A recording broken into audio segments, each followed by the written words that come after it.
another great season for the Camping World Truck Series. The championship on the line. 134 laps to decide a champion at Homestead. Timothy Peters gets his championship. Johnny Sauter's going to do it. Matt Crafton is the Camping World Truck Series champion. There's always a winner. Checkered flag, Christopher Bell. We tear our insides out to win. They are absolutely dead even for the top spot. We want out in front more than anything on earth. You feel like a patient coming out of anesthesia. You can't think, you can't remember what you do or say. There is no thinking, our hearts beat, but our minds are dead. It adds up to the pain of losing and the thrill of winning. As American as a skyscraper, it adds up to life itself. Start your engine! The race is to live. Under the lights, the warmth of South Florida. It is a perfect setting. The season has come down to this night. The NASCAR Camping World Truck Series at Homestead-Miami Speedway. Chase race number 7 decides the championship. Who's going to take home the title? Will it be 38-year-old Wisconsin native Johnny Sauter? With 2 wins in the last 3 races, he entered as a favorite, but he starts 19th deepest of the championship contenders. Like Sauter, Timothy Peters is a seasoned veteran looking for his first NASCAR title. 36 years old from North Carolina. Can he do it tonight and make this the year he'll never forget? The young gun of the group is Christopher Bell, 21 years old from Norman, Oklahoma. He drives for powerhouse Kyle Busch Motorsports. He hopes to become the 2nd straight rookie to be crowned champion. No one has more career truck starts than Matt Crafton. The 40-year-old from California is the only contender who knows the glow of a championship trophy. Tonight, he seeks his 3rd title in 4 years. For more on our championship storylines, here's Caitlin Vinci. Well, Vince, I spoke with Shane Huffman, the crew chief for Timothy Peters. He said, so far my team very relaxed all weekend long. Now, we qualified 13th. He's not concerned. He says this truck is very good in race trim. Now, as far as Matt Crafton and the 88 team, crew chief Junior Joyner tells me, we've met all our goals so far this weekend. Unloaded fast, qualified well. Now it's just time to execute. Hermie? Johnny Sauter comes into Homestead with momentum. He's won 2 of the last 3 races in the series. He won here in 2011, but tonight he starts 19th in his quest for a championship. Rookie Christopher Bell, 21 years old. He's looking to become the 2nd consecutive rookie to win the Rookie of the Year and the title in the same year for Kyle Busch Motorsports. Let's go to trackside for opening ceremonies.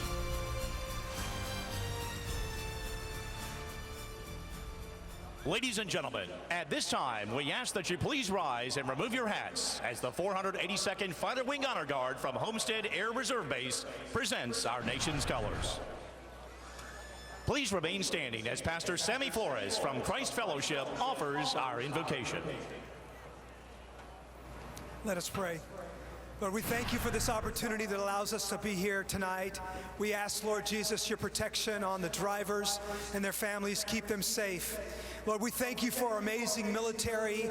Keep them safe. We thank you for their devotion and sacrifice. And we thank you for this great country. We pray that you would bless it.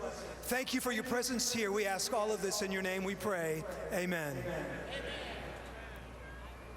Here to perform our national anthem, please welcome Nashville recording artist and Homestead's very own Jade Sanders.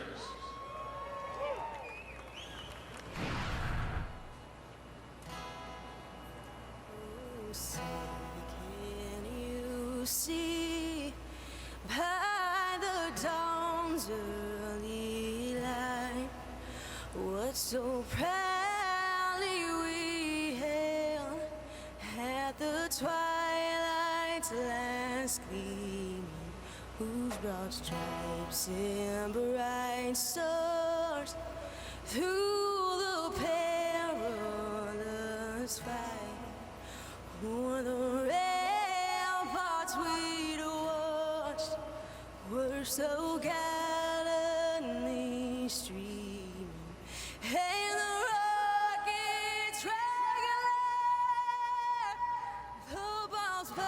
destiny. Hey, prove through the night that our flag was still there. Oh, say does that stars flame banner yet wave o'er the land of the free and the home of the brave.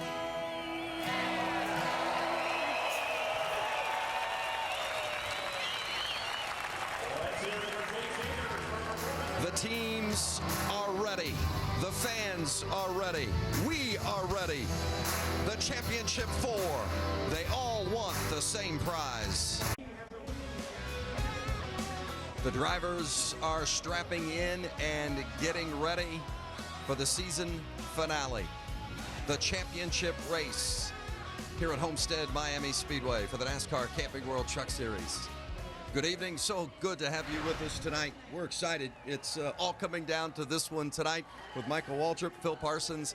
I'm Vince Welch. This is the 15th year that this race at Homestead has been the venue and the season finale for the NASCAR Camping World Truck Series. And Phil, I can't think of a better track to host this race because it's one of those that could be the driver's friend or it can bite you, and we'll probably see a little bit of both tonight, won't we? Yeah, and this venue gets better and better. This is one of the more challenging racetracks that we have on the circuit.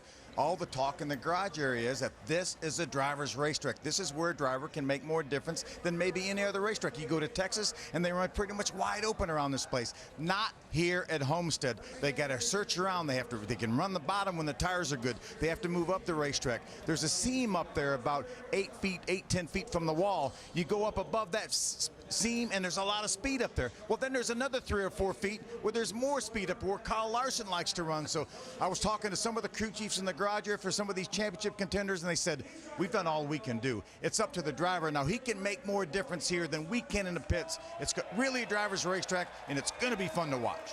And there are a lot of other guys that have a plan tonight too, don't they, Mike? Well, just look at our front row. I mean, you've got guys that aren't in this chase for a championship. They're all about winning a race. William Byron, Cole Custer, and Kyle Larson's up there in the 3rd spot.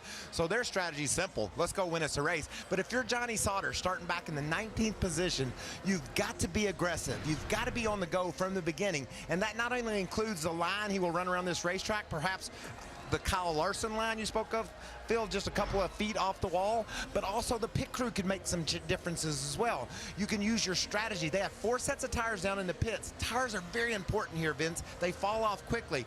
10 or 12 laps, you might see somebody like Sauter hit pit road if there's a caution flag so he can get better tires and try to take advantage of them. Well, and you cannot afford a mistake. You can't afford a dropped lug nut or a speeding penalty on pit road.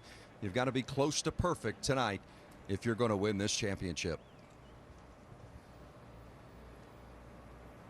And now, for the most famous words in motorsports, please welcome your Grand Marshal, Truck Group Marketing Manager, Todd Eckert. On behalf of Ford and our dealers across the country, drivers, start your engines!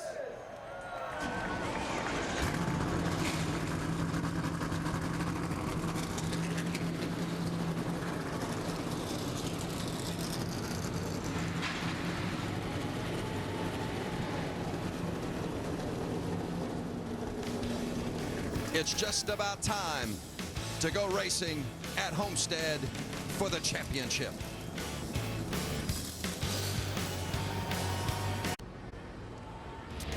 We're back at Homestead-Miami Speedway, the NASCAR Camping World Truck Series. It's the season finale.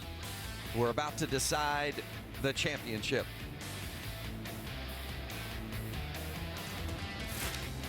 Our Camping World track description, Phil? Yeah, we run 9 mile-and-a-half races during the year, but this one is unlike any other. You see the progressive banking in the corners, 18 degrees down at the bottom, and that's why there's speed all the way up at the top, up to 20 degrees. This racetrack was reconfigured back in 2003, and the speeds picked up over 20 miles an hour. Wow.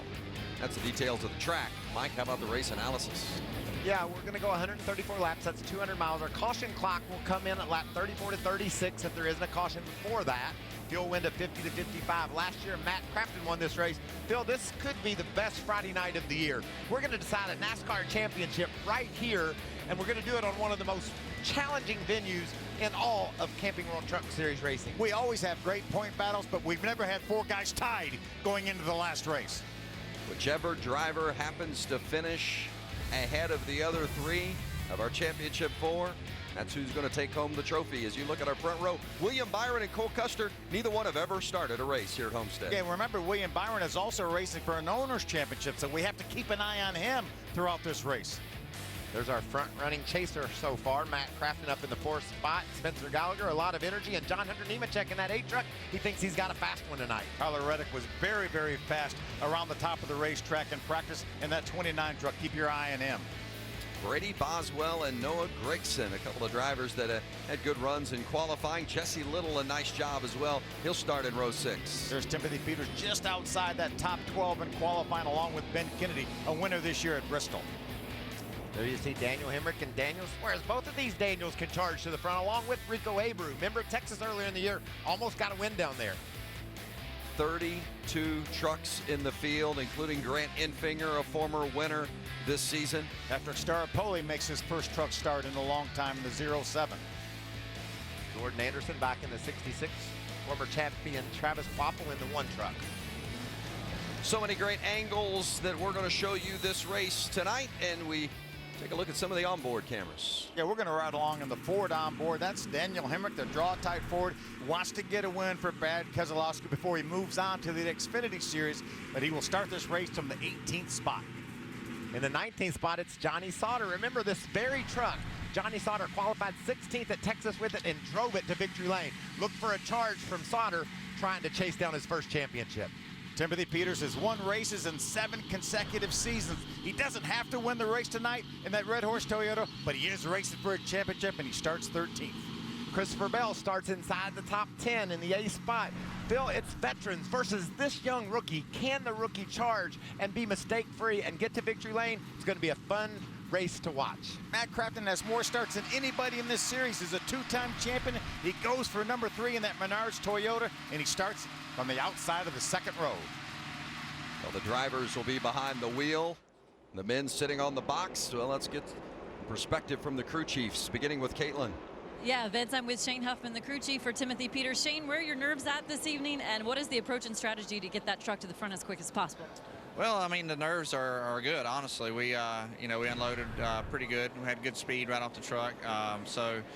Timothy's done a great job all year, and these guys have done a great job. So really it all comes down to executing. And, I think Timothy's going to go straight to the front here. We're not going to hold anything back. Hopefully our balance is good enough to where he can drive right up through there. So we'll see. But either way, proud of Red Horse and everybody at Red Horse Racing and the effort they've give all year, and this is the moment we asked for, so we're ready. Thanks for your time. Good luck to you. Hermie. Caitlin, Joe Shear Jr. is the crew chief for Johnny Sauter. You and Johnny have worked together for so long and have so much history. What would it mean to win this championship with him tonight? Oh, it means everything, for both of us and GMS Racing and all the guys that are surrounding us. It'd be a dream come true. You live and you race and you do all the short track racing all the way up to this time to do stuff like this, and it's just everything. It's Joe Shear Jr. They're hoping to come from 19th to a championship tonight. As Hermie mentions, Sauter starting 19th. Let's take another look at where all 4 of the championship contenders do start tonight after qualifying earlier this afternoon. And I don't think any big concerns from any one of these 4 drivers. Obviously, Matt Crafton starting closer to the front, but I don't think Johnny Sauter's a bit worried about starting 19th. And Phil, the reason why that is this track is so challenging. Maybe your truck wasn't right for that 1 lap of qualifying, but there's so many options out there. You can run right next to the wall, down next to the apron. So whether you qualified well or not, that has no indication about how you can charge to the front. You heard Peter's crew chief. He's starting 13th. He said, we're going straight to the front. How about that 88 of Matt Crafton? He won this race last year, led 93 laps en route to the victory. Can he do it again tonight? Everybody on their toes all night long. Wear me out, dude. We're going to make it good. We're going to be there. Thank you, boys, for everything you work for. I know you guys work hard, spend a lot of time. Thank you guys very, very much. wear me out, was Junior Joyner saying, Matt Crafton, I want you to tell me everything that truck's doing, anything you feel. I need that information so I can make adjustments for you. And we can fix it for you. Crafton, we mentioned, won this race last year. Johnny Sauter in that 21. He's a former winner here as well. Won the race in 2011. Timothy Peters had a third-place finish back in 2014 for his best finish here at Homestead. Yeah, he's finished top 10 the last 5 races here. And top 10, hey, you never know. That could be good enough. And then there's Christopher Bell. He's only run here once before. That was last year. Ran out of fuel and ended up 25th. But they were having a pretty good run up until that point. It certainly hasn't hurt their confidence. All right, guys, down up here, really, everybody. This is Game 7, so just do what you do. Enjoy it. Take it all in. You too, Bell. You know, enjoy your night. Big fun. And I think that's so important for a rookie to hear from a veteran crew chief. Enjoy this experience. You've got to be perfect tonight. Charge your truck, but also take a chance to breathe and know how much you've accomplished to get us in this position. We're going to race for a championship. We're tied for the championship lead in the last race of the year. That's something important for that young man to remember. And I think the nerves were going into last week for those guys trying to qualify for this race. I think the pressure's off somewhat now. It's going to ramp up a little bit now when we get ready for the green flag, though. 6 races in the chase lead to this one, the 7th and final race in the finale. And you see, the only one of our championship 4 who's won a race in the chase this year is Johnny Sauter. But look at those top 10s. It's so even amongst the 4 drivers, and even the average finish, it's close. A mistake could make the difference. A pass here, a move there, a bad restart here or there. I mean, it could cost you the littlest thing. And remember, a couple of times this year, Christopher Bell has had problems on the start. He missed a shift. He blew his engine. He had problems with the shifter at other races as well. So that's something to keep in mind. He's a rookie. Will he make a mistake? The only one of our 4 drivers in the championship, our championship 4, that has not won a race this season is Timothy Peters. I just appreciate the year, man. This has been one of the funnest years that I've had. So, Chris, as always, man, it's been a pleasure. I look forward to continuing it. Peters has won a race in 7 straight years, but hasn't won one yet this year. Boy, wouldn't it be something if he extended that streak and it carried him to his first ever championship tonight.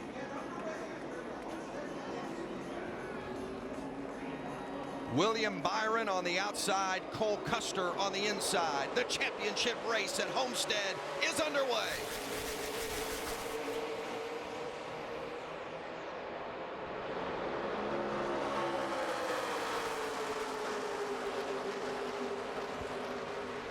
Three and 4 wide back in the pack while Byron takes the point. Watch these guys fan out when they get down here to turn number 3. A lot of tracks, they fan out on the straightaway. They got to be single file when they get to the corners. Not here at Homestead-Miami. There's lots of racing room. Look at that, 4 wide on the first lap. Byron leads the first lap. How about that? 4 wide, almost a 5 wide pack.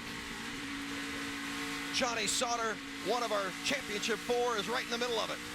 Oh, and by the way, Vince, 7 teenagers started up in the top 12, and that's what Johnny Sauter's faced with. Teenagers, 3 and 4 wide. Some of them never even raced here before, and he's having to fight through that pack.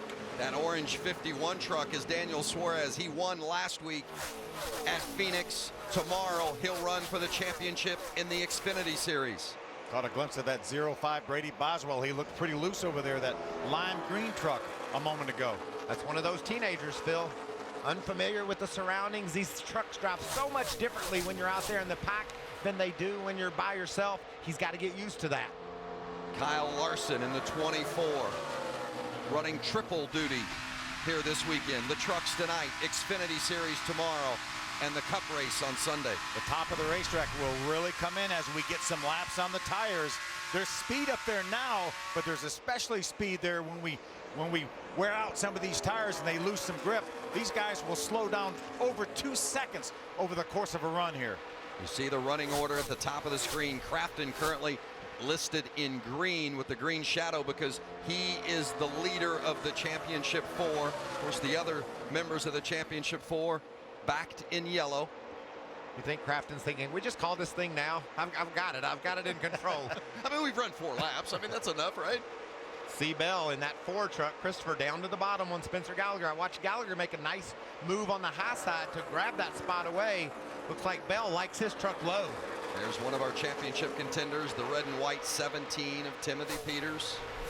Remember, this is a brand new truck for Christopher Bell. Kyle Busch Motorsports put together the best they have and brought it here to Miami. It's not the truck they wanted to bring here for this race.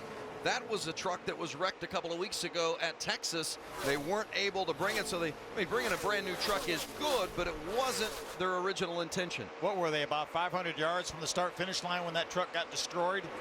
More on the 4 with Hermie. Michael mentioned the 4, Christopher Bell, running the bottom of the racetrack. We can see he's moved up to about 3/4 of the way up of the corner right now, but Jerry Baxter, his crew chief, about 2 laps ago reminded him if he was going to run the bottom, he needed to back up the entry of the corner just enough where he could pick the throttle back up earlier and make the straightaway longer. Looks like he's made a little bit of an adjustment. Loose right there, however.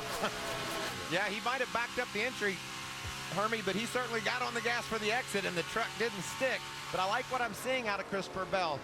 I want him to be conservative early on, Phil. I know he got loose there, but I don't want to be running a foot off that wall this early in the race. Let's see how the trucks begin to handle what the characteristics of your chassis is and how you can make adjustments. Let's not take too many chances running that close to that outside wall. The 2 drivers running 1-2.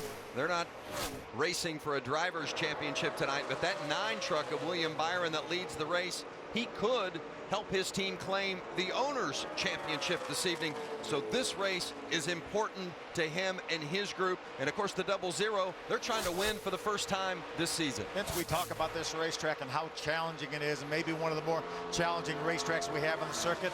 The guys running first and second, both 18 years old. And the battle for 6th on the right-hand side of the screen with Bell in the 4 and Peters in the 17, a couple of championship contenders. You know, and we've talked a lot down in the garage area with the competitors, and they talk about Matt Crafton, they talk about Johnny Sauter, and even Christopher Bell as being our favorites.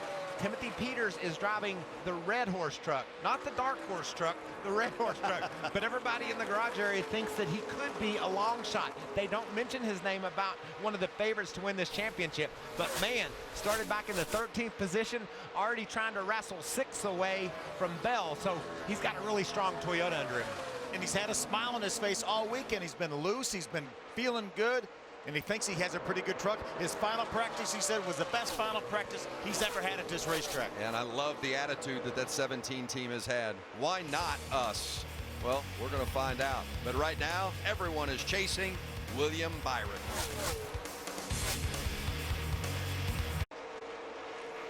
Throw a blanket over him for the lead at the NASCAR Camping World Truck Series. Miami Homestead-Miami Speedway.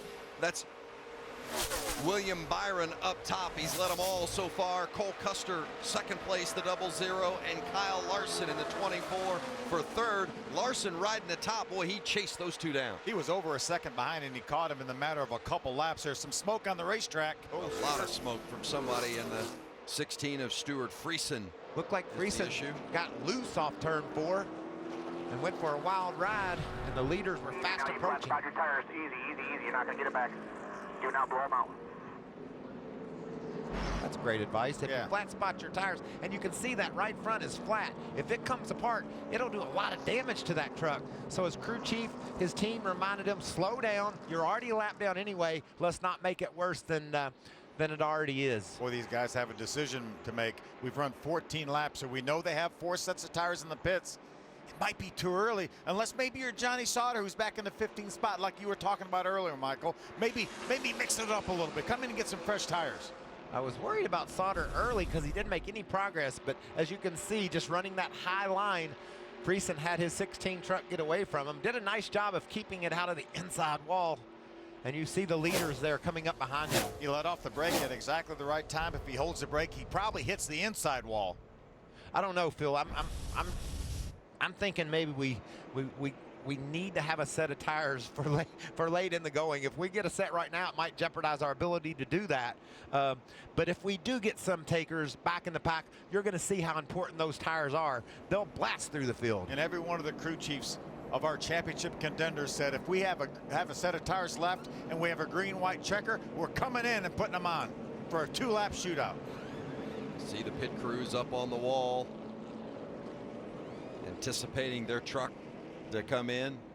Friesen has come in, but the pit road is closed. But Friesen came in because of the fact that they were afraid those tires would blow and tear up the truck. William Byron has led all 15 laps tonight, started from the pole, but he was getting challenged just before that caution by Cole Custer and Kyle Larson. Yeah, Larson showed up and said the action's going to pick up here at the front, but I'm telling you, the fastest truck on the track lap after lap was that red 17 there in the 5th position of Timothy Peters. He had driven around John Hunter Nemechek. He made the pass on Christopher Bell, and he was headed to the front. Michael, I think we have to come here.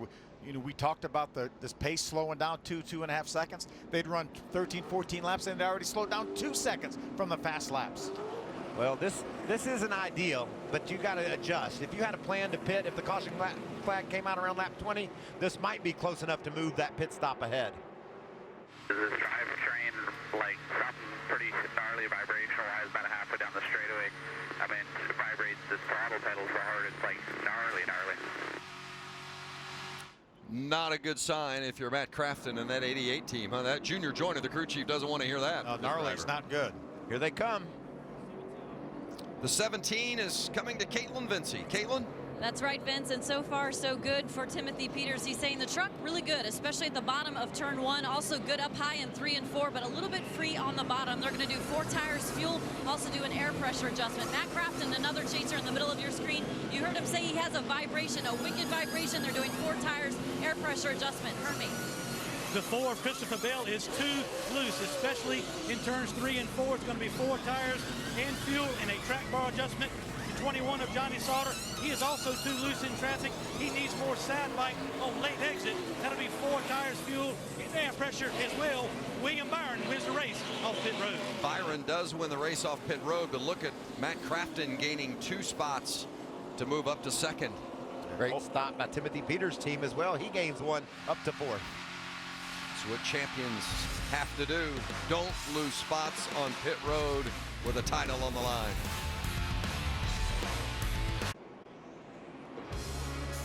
Back at Homestead-Miami Speedway, it's chase race number 7, the championship race for the NASCAR Camping World Truck Series. First pit stops have just been completed. Matt Crafton picked up a couple of spots. Nice job by that pit crew, Hendrick Development guys going over the wall, and they got the job done for the 88. Yeah, Timothy Peters as well. His guys are in-house, tire changers and jack men, and they did a nice job, gained a spot. And Johnny Sauter picked up a couple back there. He's up to 13, so some progress for our 4th of the 4 championship contenders. Hermie, what's happening? Well, Michael, we followed our chasers on their pit stops. Also want to update William Byron, their race leader. He was loose on exit, so they took 4 tires, fuel, and added wedge to the left rear. Overall, started off good, but got a little bit free towards the end of that first run. It was interesting to see Kyle Busch, Kyle Busch watching, running for a championship himself this weekend on Sunday, and now as the team owner intently watches from up on the roof. It has to be harder for Kyle to be in that position than on that racetrack, wouldn't you think? But he's done such a great job coaching these young racers, telling them everything they need to know in order to go out and win races, and in Christopher Bell's case, win a championship. And all his guys say he is so much involved with his team. He's at every single competition meeting these guys have. Well, one of Kyle's drivers is on the outside of the front row, William Byron, leading us back to green. It's Matt Crafton on the inside.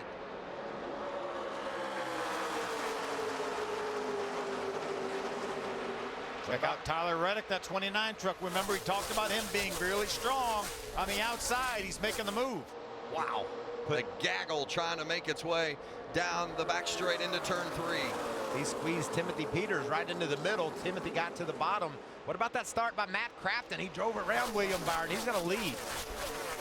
Looked like the bottom of the racetrack may be good on new tires. Matt Crafton got the lead from the bottom of the racetrack. Kyle Larson in 2nd, and Byron has slipped back to 3rd. John Hunter Nemechek in fourth. And that yellow and black number 8. And there's Tyler Reddick in the 29 just inside of him, making a move for position. See that splitter right down on the racetrack for Tyler Reddick, dragging the racetrack. William Byron going to take a look at Matt Crafton going for the lead. That's Kyle Larson. Kyle Larson, excuse me. Larson is shooting up the inside. We're used to seeing him take the high road, but Matt Crafton right in the low groove. Larson says, I think I can go lower. We saw Larson chase down our 2 leaders prior to the caution flag by running the top of the racetrack. Now he's going to go up there. Okay, I feel better now. That's where he's supposed to be. Everything's right with the world now that Larson's up top. Yeah, he was down on the bottom of the racetrack. That's why I thought it was William Byron. Yeah, and Matt Crafton is known to be a guy that likes to run the low groove. So maybe he can watch Larson and see what Larson's doing and learn and be better for later in the race. You're always learning. It doesn't matter how many races you've won or how much experience you have. You learn something every lap you're on the racetrack. Christopher Bell didn't get a very good restart on that last sequence. Dropped from 5th to 11th, so he currently sits 3rd amongst our championship 4. Matt Crafton in the 2nd place now as Kyle Larson has taken the lead, and you see Timothy Peters back there trying to make a move. Cole Custer tried to make a move on the bottom when the 00 truck. It's going to end up costing him a spot to Suarez for the moment. That's 7th, 8th, and 9th. As you see our championship 4 and how they run. Crafton the furthest to the front, so would be our championship leader at this point as you ride on board with Peters. Listen to how much gas they use. They get out of the throttle on entry and just right back in it, trying to maximize the speed on the exit. Suarez able to make the pass on Peters, put him up to 7th. Now Peters going to look back on the inside.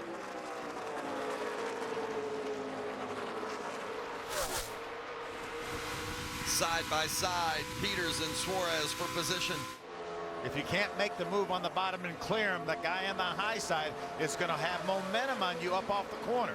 And when you can't, you got to be careful for that driver behind you, just like Cole Custer in that 00, looking to pounce as soon as you get out of the gas. Cole's going to be in the same situation. Could not make the pass up from the inside. Timothy had all that momentum, drove right back by him. Daniel Hemrick in the 19, trying to work his way around John Hunter Nemechek, 5th and 6th. What a great view out of that Ford onboard camera, looking back at John Hunter Nemechek, just trying to fight for every inch of space. You can see the different lines these guys are running. I love this view. Hemrick started back in the 18th spot, already up into the top 5 now.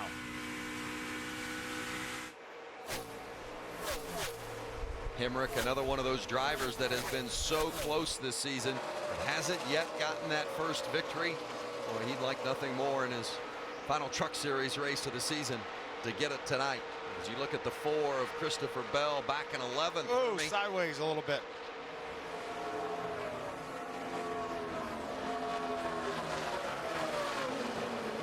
The 4 of Christopher Bell was loose before the pit stop.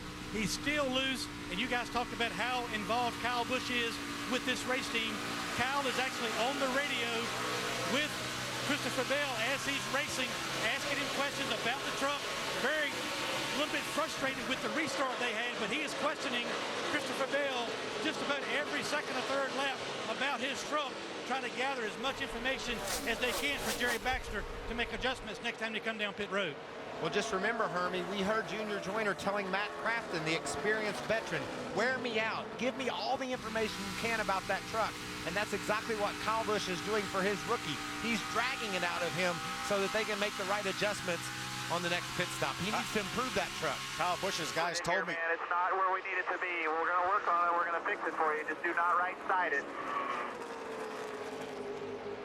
Do not right-side it. He doesn't want any damage to that truck. Kyle Busch telling Christopher Bell, we can fix this thing. This is the restart when he went from 5th to 11th, and watch him back up. He was right behind the 17 of Peters. Tyler Reddick had some momentum, drove by him on the high side. Here comes Suarez as well. Guy said Kyle spent a lot of time talking to his drivers about the importance of the restarts here. Well, now it's important to be patient, and that's what Kyle Busch was preaching to Christopher Bell. Let's just take our time, get to the caution. We'll tune it up for you. Here comes Timothy Peters on the move of John Hunter Nemechek. Vince, I'm telling you, when a truck jumps to the outside of you like that on a restart, it can surprise you, and you lose your momentum because you didn't know that guy was going to be there. You know, once Peters gets rolling, guys, I mean, he seems like he's got plenty of speed. Yeah, he did a nice job at the start of this race, driving through the field. Whoa, moved up in front of John Hunter Nemechek there. Nemechek does the crossover. See Timothy pull over to side draft to try to stall the momentum of the 8 truck. He's going to have that momentum from the high side. Cole Custer's going to pull in behind, try to get behind Timothy Peters, side by side with the 8 now. He's going to make the pass as well. Custer and Nemechek, 2 drivers who have some history.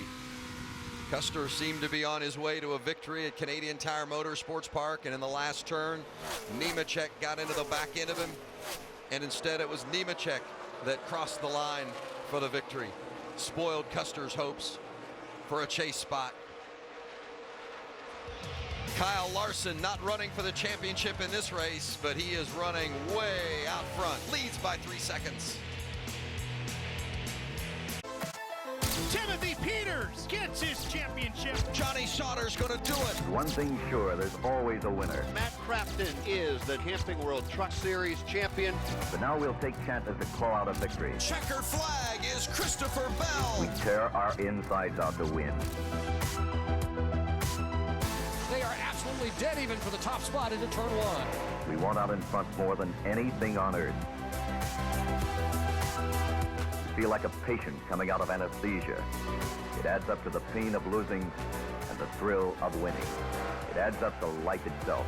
Start your engine! To race is to live. The NASCAR Camping World Truck Series, Homestead-Miami Speedway. Chase race number 7, the 7th and final race of the Truck Series chase. The champion will be decided tonight. Our championship 4, Matt Crafton leads that group. Kyle Larson in the 24 leads the race handily. Surely does. He's opened up over a 5-second lead on Matt Crafton right there. But I'm telling you guys, the truck on the move is Johnny Sauter. Remember, he started 16th at Texas, ended up winning that race, going to victory lane to punch his ticket to the chase as we watch Christopher Bell, who's fallen back to the 14th spot. Johnny's broken into the top 10 now. Yeah, Bell is the furthest back of our championship 4. What's going on with him, Hermie? Vince, imagine being 21 years old, Christopher Bell, a rookie in the Camping World Truck Series, trying to win a championship. His team is pulling out all the stops. Think if you had the reigning Sprint Cup Series champion, Kyle Busch, on the radio trying to guide you to a championship. How much brake are you using? Any way to just kind of roll off into one and roll a little bit more roll speed without getting the back too free? Saying use less brake or more brake? Try using less brake, like roll out softer and sooner but softer, and use less brake. Just keep the roll speed up a little bit if the back will take it. That's Kyle Busch on the radio, basically trying to get Christopher Bell stay off the brakes, roll through the center. They need something good to happen with the 4 truck. He is losing track position lap after lap. Not good for Bell as you look at the 21 of Johnny Sauter. He's currently moved up into the 9th position. That has been the truck that's been on the move ever since the restart. Remember, Johnny Sauter's so good at Texas. Exact same race truck at Texas. Very similar setup in that truck. Looks like he's in pretty good shape. Yeah, he won that race at Texas, so you gotta like his chances and the confidence of that team, no question about it. Up ahead of Sauter, a couple of positions, is Timothy Peters, currently in the 7th spot. And of course, they're all chasing Matt Crafton in the 88 truck as that caution clock winds down now under 7.5 minutes, and right on cue we get a caution as the 07 has gone around. That's Patrick Staropoli. I don't think he touched anything. It's the 07. Yeah, I don't think Patrick hit anything. He was running in the 28th spot. You can see his right rear's flat. He just spun out on his own. See, the left front's flat as well. Has to be very, very careful as it comes around. That's our leader, Kyle Larson, right behind him. I'm not sure he's going to be able to maintain the speed to stay ahead of the 24 of Larson. Yeah, we were going through those championship 4 and led us up to Matt Crafton, currently shown in the 2nd position. How do they feel about the 88, Caitlin? Well, I spoke with Junior Joyner, the crew chief for Matt Crafton, earlier about the possibility of getting another title. He said it would be great to get a 3rd one with Matt Crafton, but really we want to do this for our team owners, Duke and Rhonda Thorson. He said after everything we went through that fire several months ago, a devastating fire damaging a lot of their race shop in Sandusky, Ohio, he said it was amazing how quickly we were able to get back on track. We want to win this title for them. Vince? Well, what a great story that would be. And Duke and Rhonda Thorson have given so much to the sport. Guys, yeah. I think we've got a pit again. I do too. It's been 26 laps since we're on pit road here. That will leave these guys with 2 sets of tires in the pits, but with a new set you put on, plus those 2 sets, you have about 90 laps left with 3 sets. That's an average of 30 laps a set. So I think we have to come in. But I'm starting to get nervous, Phil. I'm getting a little bit nervous, but I'm going to come in anyway. Yeah, you got to have the tires. We know that, and that's what will happen. Another opportunity for these teams to pick their driver up a spot, and Kyle Busch talking about as we see Patrick Staropoli spinning around. Let's look inside Christopher Bell's truck and see if we see, yes, there's a spinning Staropoli up ahead. Stay up higher. Down on apron. Calm it down, back it down, back it down. He had to drive right into that smoke and hope there wasn't anything there. It wasn't. His spotter talked him through it. And remember all the advice Kyle Busch was giving Christopher Bell about how to drive that loose truck. He's doing the same thing with the crew about the adjustments that they might want to think about making. So be interesting to see if they can improve this Ford truck.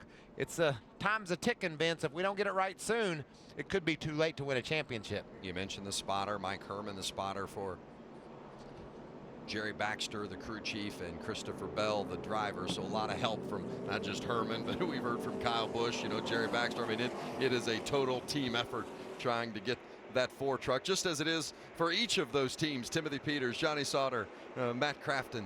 It's a group effort trying to earn that championship. We saw Jordan Anderson, by the way, there in the 66. He gets the free pass on that caution.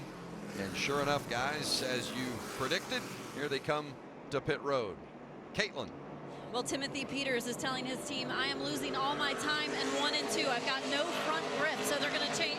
Put 4 sticker tires on, fill it up with fuel, make an air pressure adjustment. That is a set of scuffs they're taking off the 17.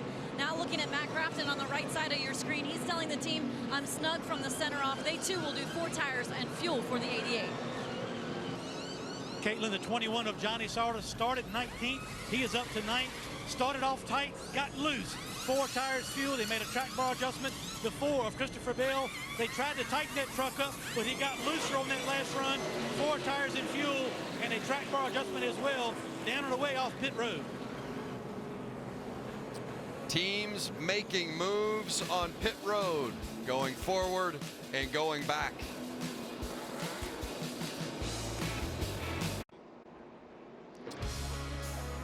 Second round of pit stops here with 45 laps complete at Homestead-Miami Speedway. It's the championship race for the NASCAR Camping World Truck Series. There were some comers and goers on pit road that round, and long stop for Christopher Bell, but they did a lot of work down there, didn't they, Hermie? They really did. We've been following the issues with the Ford truck. Watch this pit stop for Christopher Bell. Jerry Baxter said on the radio, we've got to take a big swing on this pit stop. You can see they've already made a track bar adjustment on the right side. Watch the left rear tire changer. He goes into the left rear spring. I thought it was 1 spring rubber, 2 spring rubbers they shoved in the left rear spring. So it cost them a little bit of time on pit road, but they realized they could not win the way they were. That's the crew chief right there, Jerry Baxter. We'll see if these adjustments allow the 4 to make his way back to the front. Hermie, that was a 21.5-second pit stop. He dropped from 14th to 17th, but more importantly, that was a Hail Mary. We have to get under that truck. We have to work on it. We've got to make it better than it is, or we're never going to be champions tonight. They knew they were going to lose ground. They knew it was going to be a long stop. They just thought it was necessary, based on the feedback they were getting for Christopher, to make a major adjustment so he can go forward. That was huge, with 2 full rubbers in the left rear as well as a track bar adjustment. But I like it, Mike, as you said, they knew they weren't good enough the way the truck was, so they had to take that time. They had to make those changes. How about the 88 of Matt Crafton? Is that vibration better with that set of tires? Oh, it's weird. It comes back after about like 5 laps into the run. It's real weird, but it's all good. Gotta survive. Do you feel more vibrations, Phil, when you're racing for a championship? Back green at Homestead. Reddick and Crafton on the front row, and it's Crafton trying to get that spot into turn 1. We saw Crafton get the lead from the bottom of the racetrack last restart. Looks like he might be able to get it again. Start again. Just remember, Christopher Bell's buried back in that traffic. He's going to have to be patient for a couple of laps, see how those adjustments work for him, and try to work his way through this glob. Here comes Daniel Suarez in that 51, last week's winner at Phoenix. Boy, it takes him a couple of laps to get sorted out, and it is 3-4 wide back in the pack in the meantime, isn't it? How about a couple championship contenders side by side? You see right side of your screen, the 17 of Timothy Peters, the 21 of Johnny Sauter, side by side, battling for 6th. And there's that 24 truck of Kyle Larson. Lost 5 spots on pit road. Back to the 5th position now. He's going to be trying to charge to the front as we see the 19 of Daniel Hemrick run the high side of the racetrack.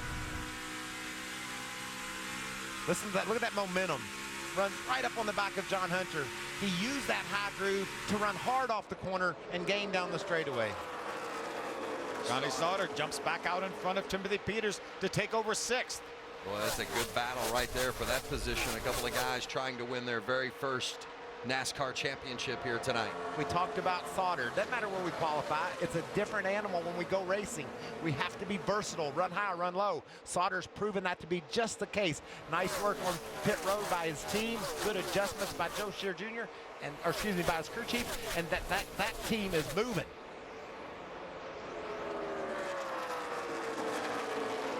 William Byron there in the 9 truck led 19 laps early in the race, starting to make his way back up.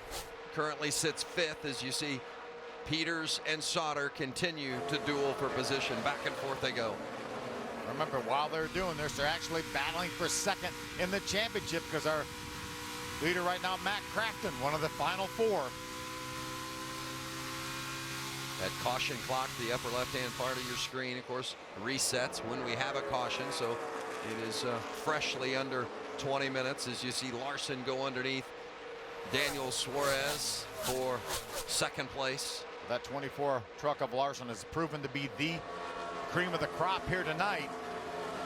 But I tell you, Phil, as this race continues on, I don't see any way that our 4 championship contenders, maybe with the exception of Christopher Bell, who's back outside the top 10, but Peters and Sauter and Crafton, they're going to wind up sharing the same part of this racetrack. They're that evenly matched. They took a big swing at that 4 in that pit stop, Hermie. Is it better? I think it's better to start, Vince. And also, remember, one of the issues they've had in recent weeks, Christopher Bell, is restarts. Listen to the advice from Kyle Busch prior to the last restart. I have to attack a little bit here. You lay over at all for the split second, these guys are going to eat you up. They're just being animals back here. 10-4. They want him to be aggressive right there, contact with the back of the 98. But as you can see, now he pulls out of traffic on the 98, trying to make up spots on the restarts to try to make his way back to the front. Yeah, and that running in the back of the 98 was not being aggressive. He was being aggressive, but they sieged up in front of him. That was not Christopher's fault at all. We have a new leader, Kyle Larson, around Matt Crafton. And look at Daniel Suarez charging up to be a part of this lead battle. Remember, Suarez racing for the championship tomorrow in the Xfinity Series. He'd like to get a win tonight to get his weekend started off right. How about the stories of those 3 guys? Kyle Larson running triple duty tonight. Daniel Suarez won in the truck last week. Tomorrow he'll run for the Xfinity Series championship. Matt Crafton on board with him in the 88. As you said in the open, rarefied air, trying to win his 3rd Truck Series title. Wow. I think that's great. You got a Cup star, you got an Xfinity star, and there's a trucker right in the middle of them saying, I just want a championship. Give me a little bit of space here. And he's doing a great job so far.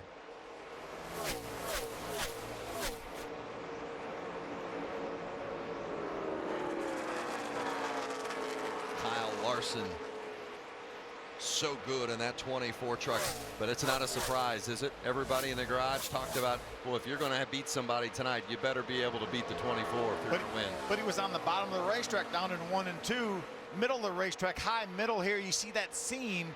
There's a lot of speed up above that seam. as these tires wear down a little bit, we may see Kyle Larson move up above that scene. There's a couple of guys down in the garage area that said, I'll take the 24 truck and you can have every other truck in the race, and I'll bet you that Kyle Larson wins this race. That's a bold call. We'll see if that comes to fruition, but he certainly was that fast in practice.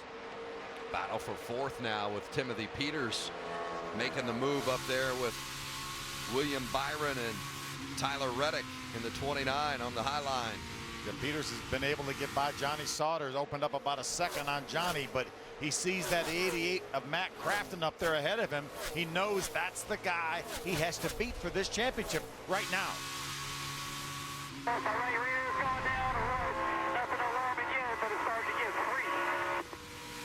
Oh, you don't want to have a tire problem. You don't have those worries, but you can see Peters is doing a nice job catching the trucks ahead of him. I love the way this is shaping up. We've got really competitive guys racing for a championship. Boy, it's tough enough to gain positions, win a race, win a championship, but to have some sort of problem, you just can't afford it on a night like tonight. Well, we heard Matt Crafton talk about a vibration. Now Timothy Peters thinks he might have a right rear tire going down. Christopher Bell had the handling problem. They had to take the big swing on the pit stop. So it seems like about everybody's had a little bit of an issue so far tonight. Johnny Sauter had to come from 19th at the start. Yeah, and Christopher Bell has not made much progress, Vince. He's currently in the 13th position. There you see the Ford truck, and doesn't have anybody out his windshield he's catching anyway soon, so not good so far for the Ford. You see all those black marks along the wall as they come through the corners. Yeah, and as a racer, you notice those things. You know when you're running that high lane what could be just a foot to the right, and those black marks on the wall remind you of that. Byron stalking Reddick for fourth. William Byron, 18 years old, won 6 times this season. Ooh, Reddick is into the wall. Yes, he is. Slowing now is the 29 of Tyler Reddick. Yeah, I think just lost his momentum, Vince. I don't think that's enough damage where we'll have to pit. But that's just how easy it can happen. We were talking about it. He was racing along with William Byron. Byron came up in front of him. That could have taken the air off his nose just a bit, Phil, and that would be enough to get him to push over into the outside wall. Check this out. It almost seems like it was a change in the air, the way the air was. Looked like he never even got it with the right front, just the right rear corner of that truck. He was running fourth, and that dropped him back a handful of positions. And look at all the black marks along the wall. He's not the first guy to get up on it, is he? Exactly. One of our Xfinity Championship contenders, Elliott Sadler, got into the wall during practice today. As did Justin Allgaier, another one. And then we saw Denny Hamlin, the Cup star, just scrub the outside wall. Here's Timothy back off for just a second. Let's move Peters up to the 5th position and just 2 behind Matt Crafton. Here comes Reddick. Seems like he's gotten back up to speed, so maybe no harm, no foul. Another great outing for the Brad Keselowski trucks here right now, running 7th and 8th. Daniel Hemrick in the 19 truck on the inside of the racetrack. Daniel Suarez trying to hold on to 3rd. Is Kyle Busch teammate William Byron in pursuit.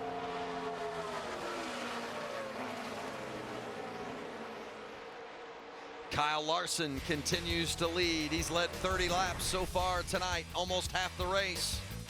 Got to keep it clean. Tyler Reddick learning the hard way.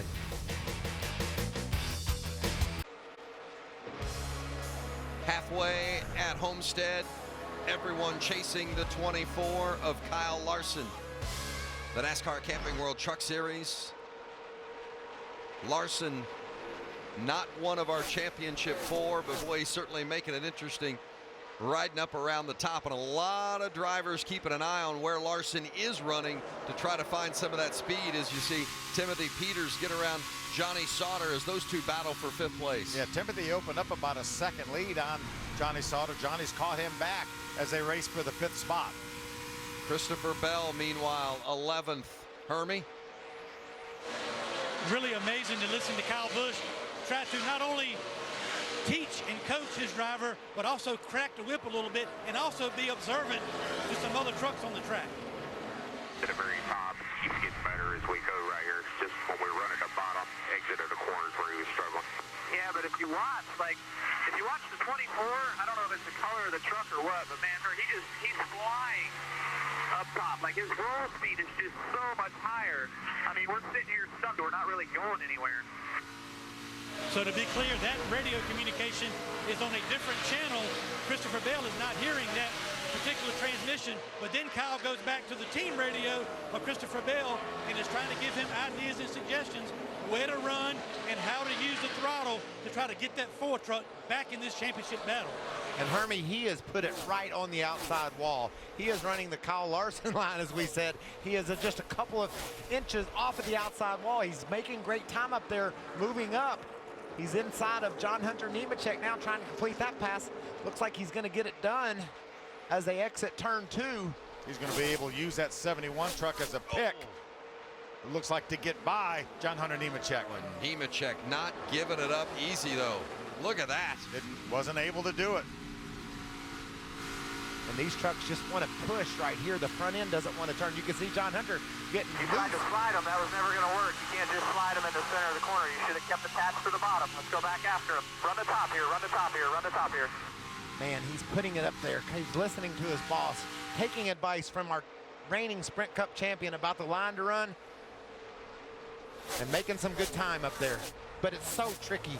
He's just inches away from the outside wall. Let's spend this time of the race learning. We know we're going to get another caution. We've got 6 minutes to go till the caution clock runs out. If he can get this line figured out, I think he's destined to be up there racing with these guys. Well, I'm going to tell you, Phil, running behind another truck trying to run. Slide him here. Attach. That's just saying don't try to slide up on him. Take it to the bottom and keep it to the bottom. You can see he dives hard in the corner. But Phil, what that does when you try to run the outside line behind another truck, your air isn't on your nose as well as it was before, and your truck wants to push, making that wall even that much more difficult to avoid. Well, Nemechek just crosses over Bell. Bell's had speed, the 4th fastest 10-lap average during this run, but just trying to recover some of that track position, and it is hard because Nemechek's got a pretty good truck too, and those two just swapping spots back and forth. Yeah, they're going to lose ground to these trucks behind them if they continue to do that. I think John Hunter Nemechek would be smart right now to let Christopher Bell just go have that spot and work on adjusting your truck, making it better a little bit sideways that time. Let's see if Bell maybe got to the wall just a little bit here. Oh, he did, just the slightest bit. I don't even think he slowed him down any. That's just because it was the rear quarter panel against the wall. He didn't get a tire into the wall. The rubber in the tire just sucks you into that outside wall when you get those rubbing. He just hung the right rear fender there. Bell is 10th, but he's the furthest back of our championship 4. More on the 4 team with Hermie. Jerry Baxter on top of the pit box for Christopher Bell. You guys been working on this truck all night. Kyle's been on the radio. What do you plan to do the next time you come to pit road? The thing was so free when we started, so we tightened it up a ton. Spring rubbers, track bar, a bunch of stuff, and things started that last run a little tight. Started to come to them pretty good now. So we'll just get a balance update a little bit, and I'll figure it out. Caitlin. Hermie, I'm joined by Junior Joyner, the crew chief from Matt Crafton. Junior, how is the truck, and what changes do you think you might need to make on this next stop? We got a pretty good Menards plunger right now, trying to keep up with the racetrack. We've made it better throughout the night. We don't have much for the 24 right now, but we're not going to give up. Good luck. The laps are starting to wind down here for these next set of stops, Vince.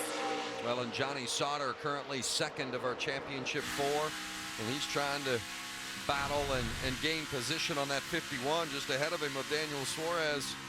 The laps are winding down. Also, the caution clock is winding down, Vince. You can see nearing 3.5 minutes, and if the caution doesn't fly before then, we'll have a competition clock. These guys will be able to come back to pit road, make adjustments, and try to make their trucks better for the sprint to the finish. Yeah, we're only about 7 laps before that caution clock expiring. Johnny Sauter wants that spot, though, before he comes to pit road. And that 21 is rolling.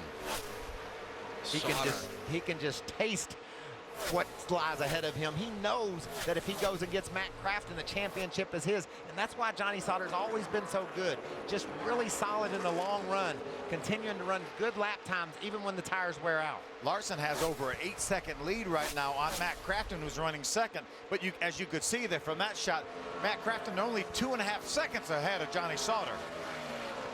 Johnny had a great run on Suarez, but it couldn't finish the move, and he lost some ground there.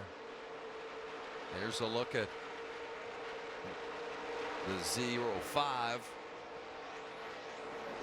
And now the 88 of Matt Crafton.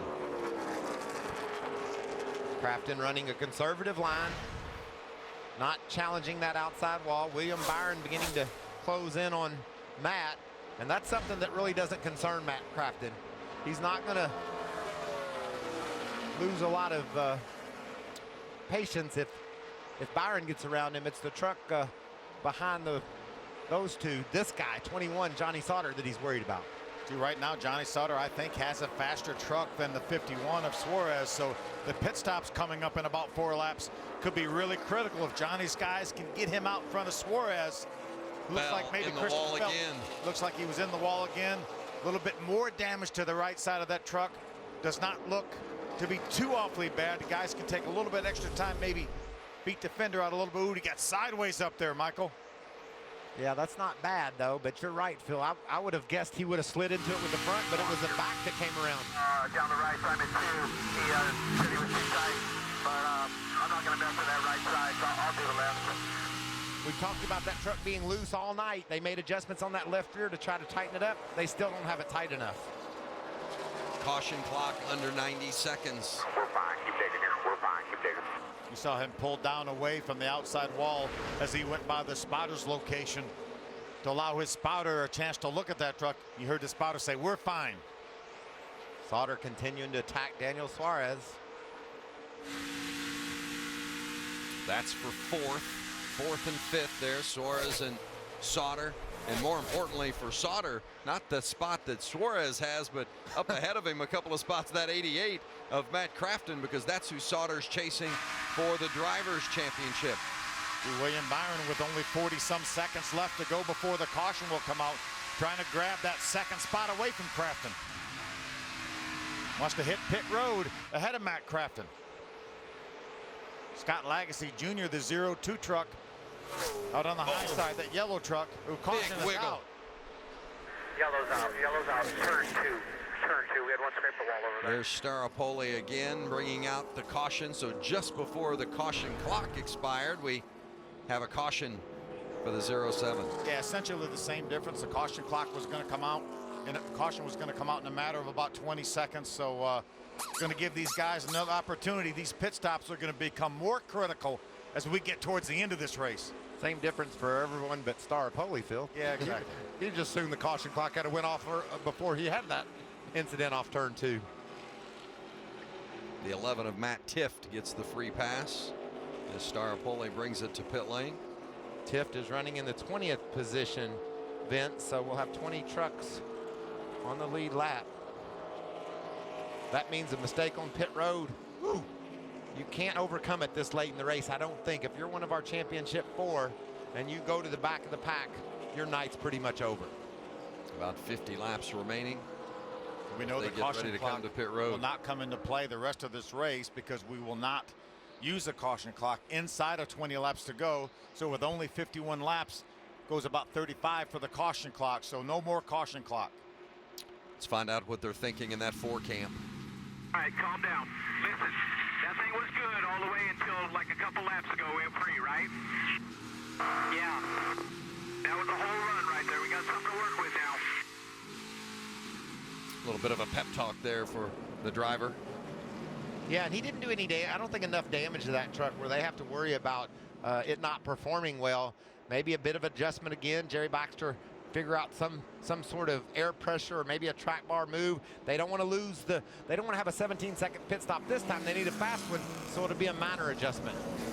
Kyle Larson is dominated from out front. He's on pit road, and here come our chasers, beginning with the 17 of Timothy Peters coming to Caitlin. Yeah, Vince, he's telling the team, I am tight from the center off, loose on the bottom of 1 and 2, and loose up high in 3 and 4. So it's going to be a 4-tire stop, fuel, air pressure adjustment as well for the 17. Looking at the 88 of Matt Crafton in the middle of your screen, he says a little tight through the center on both ends, 4 tires, fuel, and an air pressure adjustment. Hermie. Johnny Sauter did not say a word that entire green flag run when the caution came out. A little bit free on exit, 4 tires, fuel, and air pressure adjustment for the 21. The 4 of Christopher Bell. It'll be 4 tires and fuel, a half both left side tires for Christopher Bell. Boy, how about very fine stop, very efficient for that 88 of Crafton. The tough break for Timothy Peters. You see him stuck down there on the bottom. He just kept having trucks pull out in front of him. His pit stop was decent, but traffic got him and he lost 4 spots. Critical at this stage in the race. Critical. 50 to go. It's a traffic jam in South Florida.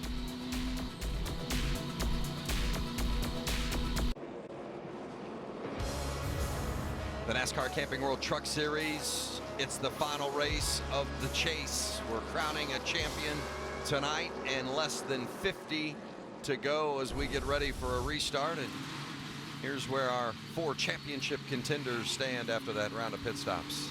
We're all 4 inside the top 10. This is getting tight, Hermie. More radio from Kyle Busch to Christopher Bell. They're really trying to crack the whip under the green, but trying to encourage him under caution. All right, man. Just take a deep breath here. Just think about what you did the last run. Just think about who you're around, what we're going to do on this restart. You just came in 11th, and the way I'm counting it right now, you just went out 6th. You're back in the game, all right?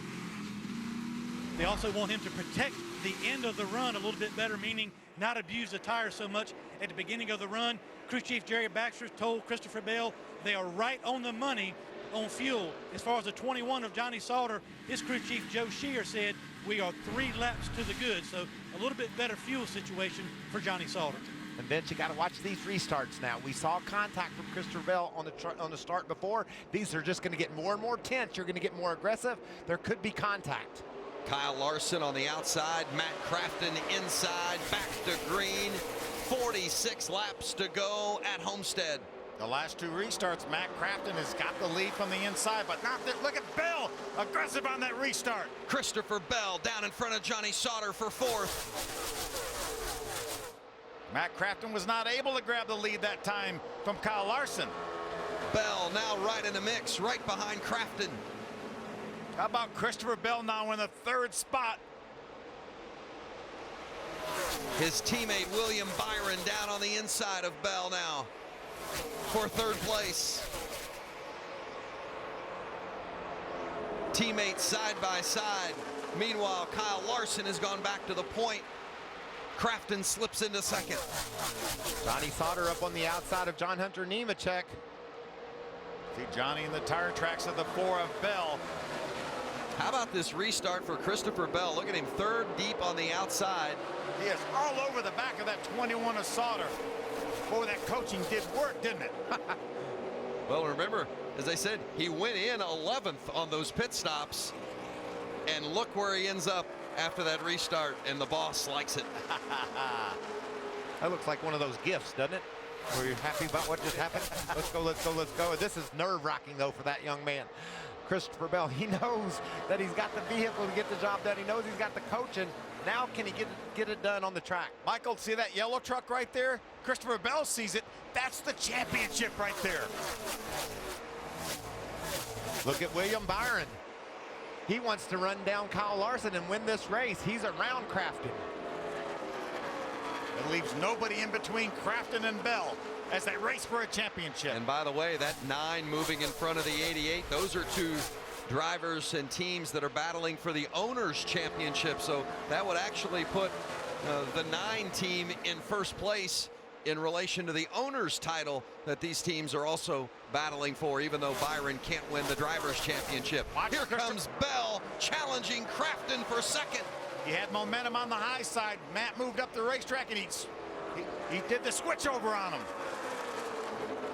And look right behind them, there's Johnny Sauter. We thought all these guys would wind up in the same part of the racetrack, and I'll be darned, there they are. Christopher Bell thought he was going to take the lead in the championship. He's going to wind up losing a spot in the standings to Johnny Sauter as they race inside the top 5. So there's Crafton in 3rd. That's Tyler Reddick up there in the 29, and Johnny Sauter behind Reddick. Bell follows Sauter. Guys, I don't think the 88 of Matt Crafton is as good as he was prior to that caution flag. Caitlin went on with that 88 truck. Well, I just checked in with both the crew chief for the 88 and the 17, and they told me it's going to be close, but we think we will be good on fuel. Now, as far as Timothy Peters goes, they had a little bit of a longer stop on that last pit stop because the lug nut hung on that left front, so that cost them some time on pit road. They did lose some spots. But also Timothy Peters saying, I might have a vibration. Guys, when you're in this kind of situation making a run for a title, do you just start to notice every little thing that's going on inside your truck? No doubt. I mean, you think of things going to blow up, the tires are going to blow off of it. Everything that possibly could go wrong might go wrong. You have to consider that. Usually it's just nerves, especially when you're in a battle like this. Matt Crafton with Johnny Sauter all over his tailgate. Matt Crafton has never trailed any of these other 3 championship contenders. Obviously not talking about the 9 of William Byron, but he's on the verge right now of maybe giving that spot up to Johnny Sauter. You remember what Sauter did to Crafton at Texas, a track a lot like this. Late in the race, he drove up there and passed him on the high side. Long-standing rivalry between these two as well. I'm guessing that if either one has to beat another, they'd probably take as much enjoyment out of beating this rival and this competitor than any of the others in the field. And that's healthy. There's nothing wrong with that, Vince. They were teammates for a number of years at Thorsport. Shows the respect that they have for one another. Reddick continues to ride up top while Crafton follows in 4th. And then you Sauter in 5th. At the top of the screen, there's Christopher Bell. He's losing contact with Sauter and Crafton. The young rookie will be pushing it hard on that high line. We saw him making ground up there earlier in the race. Remember, we're only 10 laps out from that pit stop.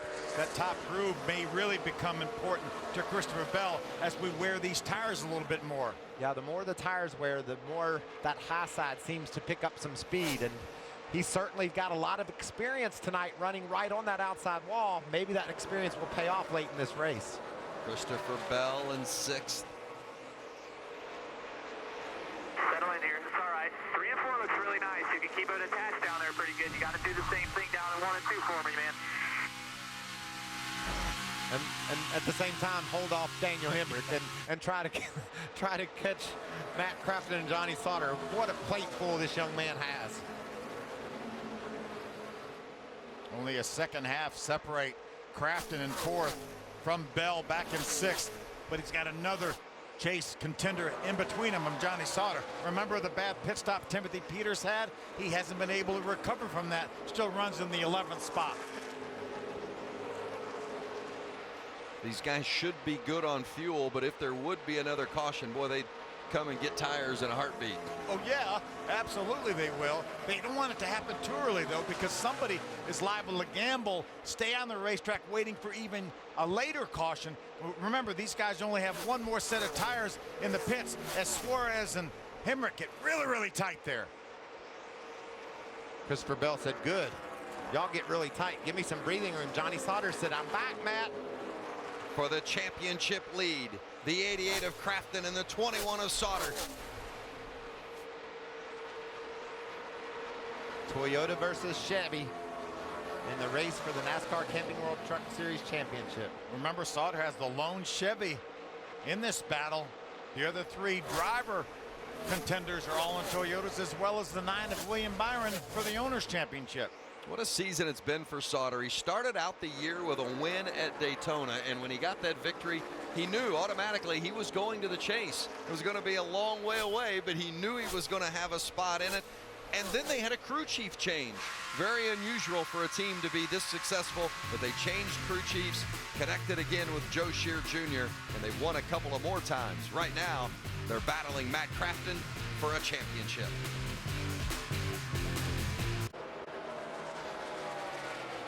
The NASCAR Camping World Truck Series at Homestead-Miami Speedway. The championship race, you're looking at the 4 of Christopher Bell, one of the championship 4. But right now he sits 7th overall, 3rd amongst the 4 championship contenders. Watch this. Wow. He just had to cut that truck left to miss the sliding Suarez as they were battling for that position. They went through turn 1 3 wide with Christopher Bell up on the high side. Suarez was able to get by as well as Hemrick, and then you saw Suarez struggle up off of 2, and Bell got back by him. Bell has used all the track and then some tonight. trying to get himself back in championship contention. These guys are battling these trucks, aren't they? They are out of tires, slipping and sliding. All this taking place at 180 miles an hour. And remember, that's only about 20 laps on these tires. We still have 29 laps to go. As Suarez does a slide job, Bell's going to fight back on the inside. Yeah, that's about enough of that stuff with him. Not sure what his goal is tonight. It's the 51 radio of Suarez. Those guys are teammates. He was probably talking about Hemrick, I would guess. I'm not sure. They were 3 wide, like you said, Phil. And we certainly saw at Phoenix, Suarez didn't give his teammate William Byron much breaks. He raced him hard, and we see him taking a spot away from Christopher Bell there. These boys are here to race. Here's Crafton and Sauter. Crafton trying to hold off Johnny Sauter for 4th place, but most importantly, that's for the championship right there. Yeah, these guys have separated themselves a little bit from Bell, now almost 4 seconds ahead of Bell as Johnny tries to get to the inside. They're side by side. Just can't quite get it. Once he gets to the inside, can't quite get ahead enough to make the pass. We've been racing all year long since February, and it's coming down to this. These guys side by side here in the season finale. Crafton up top, Sauter down in the lower groove. Can he make it stick this time? Johnny gets so close to clearing him, but not quite able to clear him. And Johnny knows better than to shove over in front of Matt, because Matt's going to have the momentum from the high side. Look at how close they get here. Don't try this at home. These are professionals, and man, they can wheel these pickup trucks. At a high rate of speed, no less. Long way to go yet, too. Still 26 laps to go for these guys. And the grip is going away every single lap on these tires. It looks like Johnny Sauter makes a run on Matt, tries to get there and make the move, and then when he can't complete it, falls back. Maybe lets those tires cool a bit. Johnny Sauter is an experienced veteran. He knows how important the tires are. Maybe he doesn't push that truck, gives it a lap or two in order to cool off and maybe go back at Matt again. Patrick Staropoli bringing out the caution for the 3rd time tonight. Rough night for Patrick. He's been into the outside wall a couple of times. Michael, what do you decide now? We've got 25 laps to go. Do we come and put our last set of tires, or do we think maybe there's going to be a caution in the last 10 laps and we'll have fresh tires? That question is very interesting, Phil, because all 4 of our championship contenders are inside the top 10 right now. If one of them says, I'm not pitting, that could end his championship hopes. I think they got to pit. Those spring rubbers were probably most effective. I'm probably going to have it put some wedge in the left rear on this last stop. Take the rubber out of the right rear as well. Can't do it. I ain't got time. Got to keep track position. Talking about the strategy on the pit stop, that's Jerry Baxter, the crew chief, and Christopher Bell. Remember how I said early in the race they could make those changes and have a long pit stop? That's over with. Jerry Baxter knows it. He said, I can't pull the rubber out. I got to make air pressure adjustments, maybe a track bar. But we need a fast stop here. I think they all have to come, I don't think anybody's even thinking about staying out here. You know, you guys were talking about, would we get another yellow late in the race? You look back at the history here, the final green flag stretch, 4 laps or less in 7 of the last 9 races here at Homestead. So history says we're going to get another caution late, but can you count on it, or do you have to come now to get them? I don't think we can take a chance, Vince. We got to come down pit road. And here they come. Caitlin. Well, Timothy Peters telling his team, I don't know what's up, but it has a bad vibration. I know you can hear it in my voice, so some concern there for Timothy. They're doing 4 tires and fuel, as well as an air pressure adjustment for the 17 truck. Now, for Matt Crafton, he told his team, I'm just a little bit free, so they're going to do an air pressure adjustment, 4 tires, a splash of fuel. Junior Joyner saying, knock it out of the park, guys. Hear me? 21 of Johnny Sauter, a little bit tight. 4 tires, 1 can of fuel, a little bit of wedge out. Christopher Bell, the 4 truck, 4 tires, fuel, wedge in the left rear. How about that pit work for Matt Crafton? Wow. Less than 13 seconds for Matt Crafton, and Reddick still beats him off pit road. Good job, boys. Strategy coming there. Ben Rhodes, Spencer Gallagher, just 2 tires. How will that play out? Less than 25 to go. Matt Crafton and Johnny Sauter, the top two in the championship 4, and look at the work their crews did on that last pit stop. Wow. Look, Vince, these guys don't pit these trucks. It takes a little bit longer to pit these trucks because of that big front end in less than 13 seconds. Both those guys, a 12.2 for Crafton, a 12.8 for Sauter. Amazing job when it really counted. Hendrick development crew on that 88, Ganassi crew on that 21 of Sauter. And by the way, Tyler Reddick beat them both out. Yeah, we're coming to 20 to go. Tyler Reddick is the leader as we look at our Ford fact. See, Mark Martin, our last Ford winner back in 2006, driving for Roush Fenway. By the way, Tyler Reddick has gained 9 spots on pit road here. And Kyle Larson's lost about 15. He's all the way back in the 9th spot, Phil. We talk about you can't have a failure on your last pit stop or a slow pit stop at the end. I think maybe the only truck in town that could overcome that is Kyle Larson. He's going to be fun to watch scrambling from the 9th spot. Johnny Sauter trying to catch Matt Crafton. Going to have an opportunity on this restart for the championship lead. Let's listen to Sauter radio. Dude, that's our last tires, and there's going to be 20 laps to go. This is everything here, buddy. Yeah, I know. Don't think Johnny Sauter doesn't know that too. There's nobody that's tries any harder than Johnny Sauter. Do you like where Sauter is up on the top, Phil, in row 2, maybe pinning Matt Crafton down to the bottom? Well, Matt's been able to get that lead twice from the inside. Couldn't do it against Kyle Larson. He did it earlier against Reddick. Let's see if he can do it again. Reddick on the outside, Crafton on the inside. 20 to go at Homestead. The championship on the line. Big Sauter push. pulls alongside Crafton. Okay, that push by Sauter helped Reddick, but Crafton's fighting back. Look at the middle of the racetrack. Christopher Bell going through the middle of 3 wide. Oh, and he switches lanes to the outside, takes that high line. Crafton's still trying to battle on the bottom. Matt Crafton in the 88, battling the 21 of Sauter for the championship. Tyler Reddick in the 29 wants his 2nd win of the season. Maybe a little contact there between the 29 and 88. Boy, Matt wanted to clear him, wasn't able to do it. He opens up the top of the racetrack for Sauter.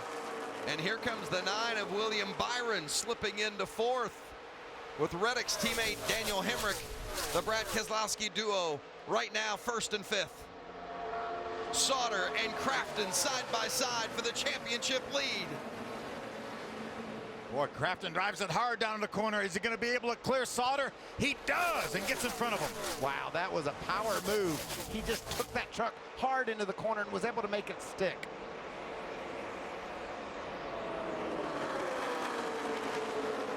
Sauter now drifts up to the top side, takes a look. Crafton up in front of him. And look, there's Christopher Bell just a couple of trucks back, trying to fight his way up into the contending for our championship. See Hemrick and Byron fighting for that 4th spot, side drafting. See if William can get up in front of Hemrick to take over 4th. He does it. And again, side by side, our 2 championship leaders. Sauter on the inside, Crafton outside. Into turn 1 they go, but Crafton just edges ahead, and Sauter fights right back. What a great battle here. Toe to toe these guys are going. Look at William Byron making it 3 wide. Byron gonna get them both. Remember, that's for an owner's championship with that 9 truck for Kyle Busch. And look who's coming. There's Kyle Larson on the outside. He's around Christopher Bell. He's gonna join this battle. Oh, 3 wide. Byron in 2nd. Crafton, Sauter, and Hemrick now 3 wide, battling for 3rd. Sauter gets the spot, Ben. He's around Crafton. How about that? Johnny Sauter in front of Matt Crafton finally. And now Sauter has the championship lead. Got 16 laps to go. These guys better get gone because that 24 truck of Larson has been so strong. He's right behind this group right here. This battle in front of Christopher Bell has really helped Bell. You see, he's just outside. Camping World 15 to go. Look at that 24 of Kyle Larson. He has by far and away led the most laps tonight, 76 of the 119 completed, and he is on the move again. I've been so busy watching this battle here, I forgot that Reddick right now has our lead of this race, going for win number 2. Oh, Matt Crafton dives to the bottom, but Daniel Hemrick tries to close the door. Matt Crafton can't watch Johnny Sauter drive away. That 21 truck, the blue and white 21 of Johnny Sauter, leads the championship, and the bright yellow 88 of Matt Crafton, second in the Drivers' Championship, chasing Sauter with less than 15 to go. Remember, it's all in drivers' hands now. There will be no more pit stops to work on these trucks. That's the battle for the lead. Left side of your screen, William Byron closing in on Reddick. Look at Kyle Larson. He's got some laps on his tires. He's now gone straight to the top. And look at the ground he's making on Sauter as he exits turn 4. He'll cross over on the front straightaway. For the first 118 laps of this race, Matt Crafton was the championship leader. He led the championship 4, but the last 3 laps, it's belonged to that blue and white 21 of Johnny Sauter. He has moved in front of Crafton and is the championship leader. And he's opened up a 1-second lead on Matt Crafton, and there's those 2 blue trucks in between them. Look at Hemrick. He's going to pass by Larson. Lost the momentum from the high side by Larson.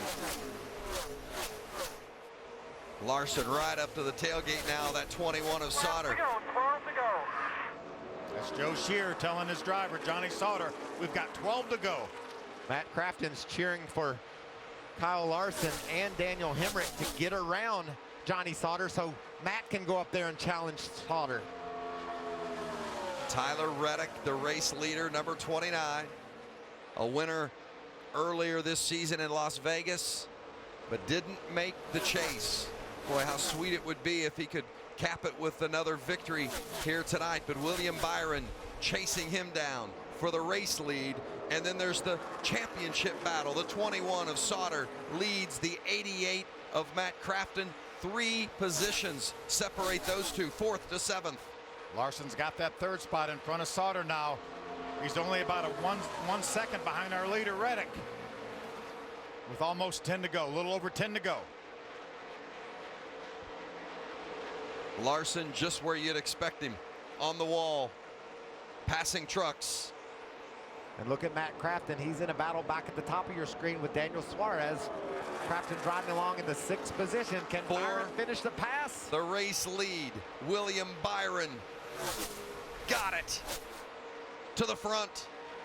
A 6-time winner this season, trying to secure win number 7 and the Owners' Championship for Kyle Busch.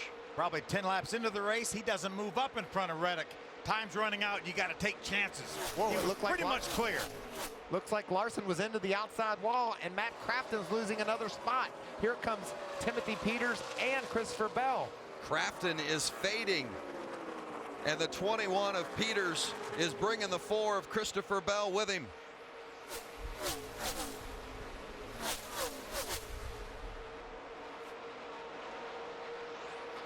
There's that 21 of Sauter.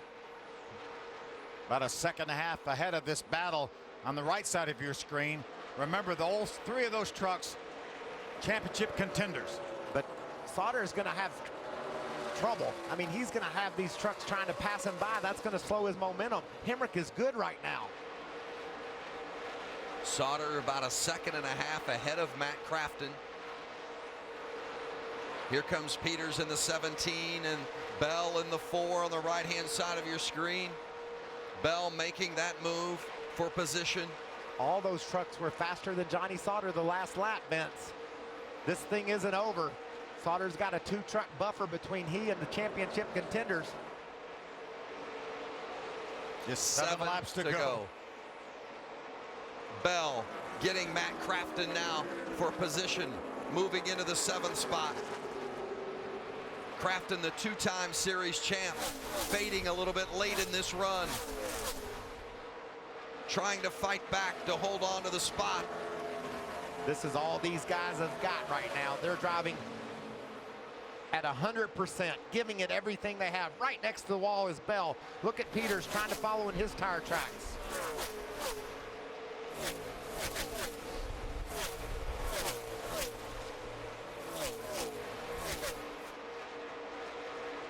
Those 3 are all chasing the 21 of Johnny Sauter, your championship leader, who is 3rd in the race standings behind William Byron and Tyler Reddick.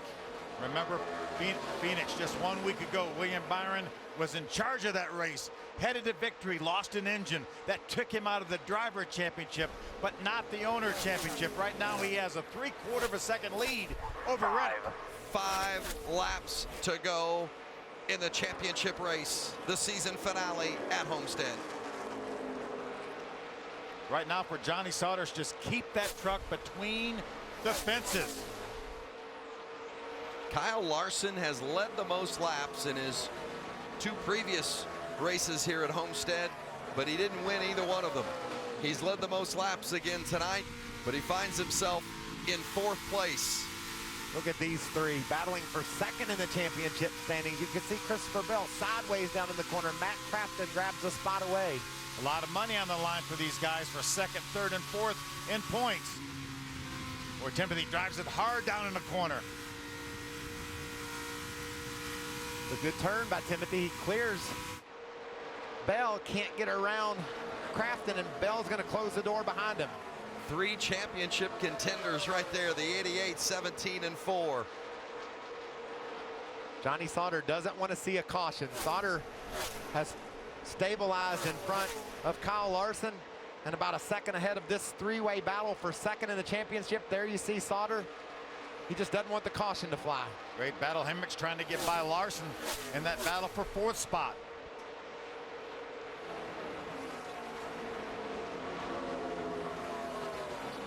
Reddick's closed in now to just under a half a second on William Byron for the lead. There's Larson in that 24 again, right to the back bumper of Sauter as Byron continues to hold off Reddick for the race lead. Oh, look at Larson slow on the high side of the racetrack. Did he just back the corner up that much, Michael? Yeah, you can see a nice run on the exit. He's going to stay ahead of Hemrick and right behind his teammate, Johnny Sauter.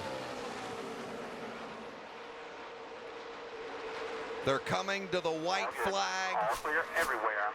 William Byron is the race leader with 1 to go. Johnny Sauter is the championship leader. 1.5 miles away from his first championship. Remember, Joe Shear said at the very beginning of the race, it will mean everything to win a NASCAR championship.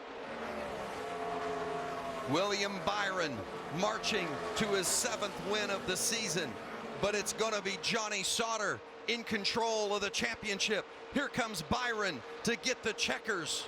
He's going to win the race. And it's the 21 of Johnny Sauter with his first ever NASCAR championship. Thank you, thank you, thank you.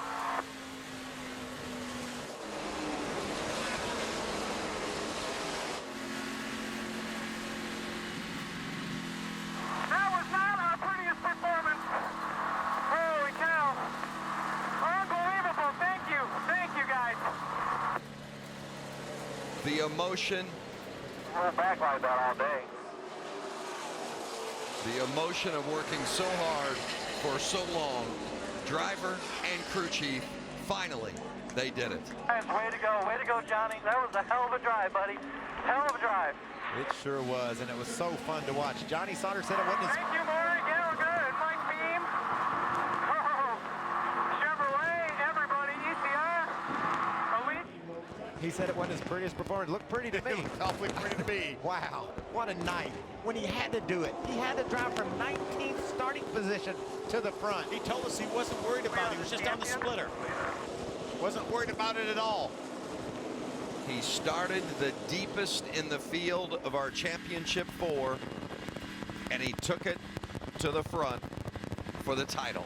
Johnny Sauter wins the championship. His crew chief is with Herbie. Well, Joe, I can tell in your voice how emotional this is for you. Amount of work you've put in, put this team together. What a finish to the season, and you guys are the champions. Congratulations. Thank you very much. This was a long trip here. We've been working hard. We've been surrounded by good people. I can't thank GMS and Maury Gallagher and Chevrolet and and ECR Engines and everybody that helps us through all this year and everything, and through our whole sport, me and Johnny through the whole time. And boy, this was tough. This wasn't an easy one. This was probably a good race to watch, wasn't it? It was, and you personally made a couple moves this season, eventually coming back to GMS to reunite with Johnny Sauter. Tell us what went through your mind at that time, and did you envision this championship when you made that move? Well, I knew they had all the pieces in the puzzle, and I knew Johnny and I worked good together, and I thought it was a great fit, or I wouldn't have done it. And I'm just glad to be here, and I'm glad to be surrounded with all the people that do it, from the shop to the road and all the travels and all the stuff that we do. It's just unbelievable. This is the greatest thing in the world. I'm so happy to be a part of it. I'm so happy to be with Johnny. Johnny's a wheel man. Congratulations on a championship season. Thank you very much. That's Joe Shear. He's the championship crew chief. You can hear and see the emotion of Joe Shear. And there's the race winner, the 9 of William Byron, his 7th win of the season, the 4th consecutive Owners Championship for Kyle Busch Motorsports. And you got to wonder if the 9 team, you know, they're thinking, boy, what might have been if they wouldn't have had that engine expire last week with the lead at Phoenix. Yeah, I think they're thinking what would have been, not what could have been, what would have been. But you can't take anything away from William Byron and Rudy Fugle and this entire team. An amazing job as rookie. They shattered all the previous rookie records in all of our 3 major series of NASCAR. No rookie in any of those series has ever won as many times as William Byron. 7 wins, and boy, he deserves the right to do those donuts, as does that 21 of Johnny Sauter. A couple of happy guys right there, isn't it, Michael? That's a great Friday night. What an amazing battle. I mean, you had to be perfect. We talked about it. Kyle Larson, he struggled on pit road. He wasn't perfect. He didn't get the victory, but none of our championship contenders made mistakes. They just raced their hearts out tonight. That would happen. I mean, it's because of you guys. You know, I didn't do nothing different. He said he didn't do anything different. He just raced hard his entire career. That's what Johnny Sauter does every time he gets in a race vehicle. 38 years old, from Wisconsin. How cool would it be, Vince, to start the season by winning Daytona and end it by winning the championship? That's a pretty nice pair of bookends. He covered Florida, didn't he? It means as much to Johnny Sauter to win for his team as it does himself. That's what it's all about, bringing the guys and girls that work so hard for you, excuse me, that checkered flag and that championship trophy.